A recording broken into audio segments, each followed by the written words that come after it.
Locating buried cables and conduits on private property requires different approaches compared to locating public utilities. Since USA Locate services typically focus on public utilities, they are unlikely to cover privately owned buried infrastructure. Several methods and services are available to assist in locating these buried assets. Firstly, consider renting cable locating equipment. Many companies specialize in renting out equipment used for detecting underground cables and conduits. This can be a cost-effective option if you only need to locate cables occasionally. These devices typically work by transmitting a signal through the cable or conduit, which can then be detected using a receiver. Several types of cable locators are available, each with different capabilities and limitations. One common type is a tone generator and probe. The tone generator is connected to the cable or conduit, and it transmits an alternating current signal. The probe is then used to detect the signal, allowing you to trace the path of the cable or conduit. These types of locators are effective when the cable or conduit is easily accessible and can be directly connected to the tone generator. Another type of locator uses electromagnetic induction. These locators do not require direct access to the cable or conduit. Instead, they generate an electromagnetic field that induces a current in the buried conductor. The receiver then detects this current, allowing you to trace the path of the cable or conduit. These locators are particularly useful for locating cables and conduits that are buried deep or are otherwise difficult to access. When renting equipment, it's important to understand the equipment's capabilities and limitations, and to follow the manufacturer's instructions carefully. Safety should always be a priority when working with underground cables and conduits, as they may carry electrical current or other hazardous materials. Secondly, consider hiring a professional cable locating service. These services specialize in locating buried cables and conduits, and they have the expertise and equipment necessary to do the job safely and effectively. Professional services are particularly useful when the location is complex or when you lack the time or expertise to do it yourself. These services typically use a combination of techniques to locate buried cables and conduits, including electromagnetic induction, ground-penetrating radar, and visual inspection. They may also have access to specialized equipment, such as thermal imaging cameras, which can be used to detect heat generated by underground cables. Ground-penetrating radar, or GPR, is a geophysical method that uses radar pulses to image the subsurface. GPR can be used to detect buried objects, changes in material properties, and voids. It works by transmitting radar waves into the ground and then measuring the reflected signals. The time it takes for the radar waves to return to the surface is used to determine the depth of the buried object. GPR is a non-destructive method, meaning that it does not damage the buried object or the surrounding environment. GPR is also relatively fast and efficient, making it a popular choice for locating buried cables and conduits.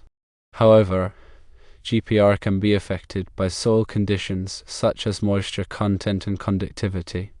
In some cases, it may be necessary to use other methods in conjunction with GPR to obtain accurate results.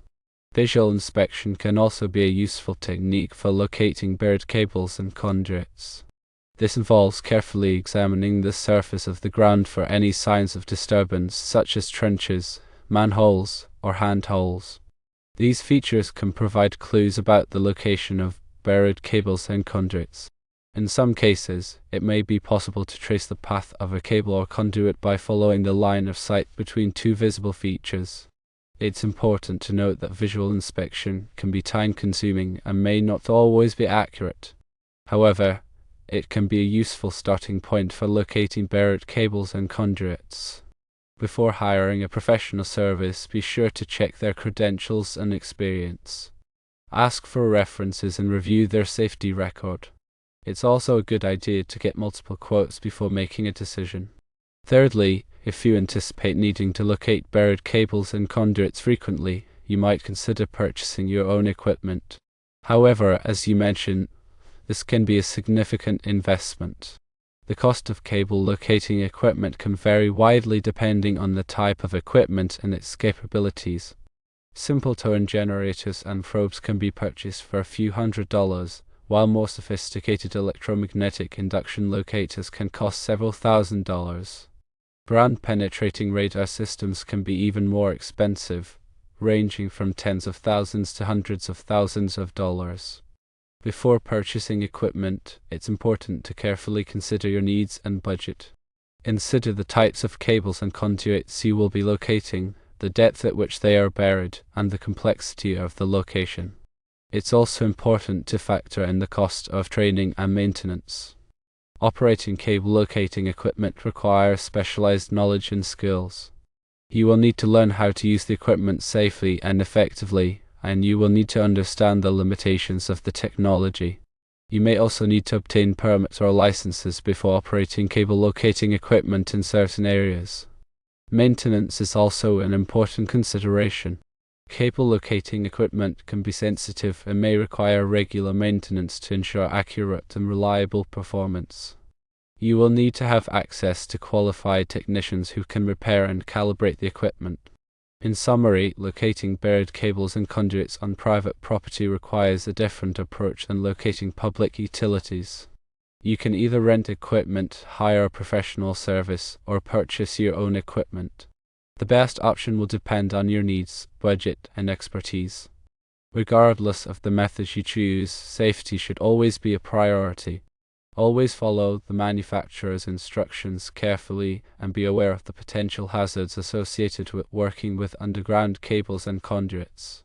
When working near underground electrical cables, it's crucial to understand the relevant electrical codes and safety standards. The National Electrical Code, or NEC, provides comprehensive guidelines for the safe installation and maintenance of electrical systems. Article 310.15 of the NEC covers ampacity, which is the current carrying capacity of conductors.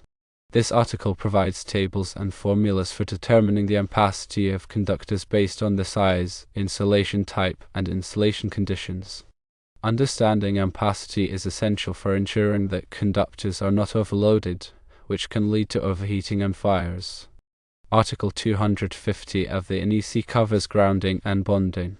Grounding is the process of connecting electrical equipment to the earth, which provides a path for fault current to flow back to the source. Bonding is the process of connecting different metal parts of an electrical system together to create a low impedance path for fault current. Grounding and bonding are essential for protecting people from electrical shock and for preventing damage to equipment. Article 300.5 of the NEC covers underground installations. This article provides guidelines for the burial depth of underground cables and conduits. The required burial depth depends on the voltage of the cable and the type of location. For example, cables installed under a driveway or parking lot must be buried deeper than cables installed in a grassy area. Article 314 of the NEC covers outlet boxes, device boxes, and pull boxes. These boxes are used to enclose electrical connections and to provide access to conductors. Outlet boxes and device boxes must be securely mounted and must be sized appropriately for the number of conductors they contain. Pull boxes are used to facilitate the pulling of conductors through long runs of conduit. In addition to the NEC, there are other safety standards that may be relevant to locating buried cables and conduits. The Occupational Safety and Health Administration, or OSHA, has regulations that address the hazards of working near underground utilities. These regulations require employers to take steps to protect their employees from electrical shock, explosions, and other hazards. It's also important to be aware of any local regulations that may apply to locating buried cables and conduits. Some cities and counties may have specific requirements for permitting an excavation. By following the relevant electrical codes and safety standards, you can minimize the risk of accidents and ensure that the job is done safely and effectively. Remember to always prioritize safety when working with underground cables and conduits. Never assume that a cable is de-energized. Always use appropriate personal protective equipment, such as insulated gloves and safety glasses. And if you are unsure about anything, consult with a qualified electrician or cable locating professional.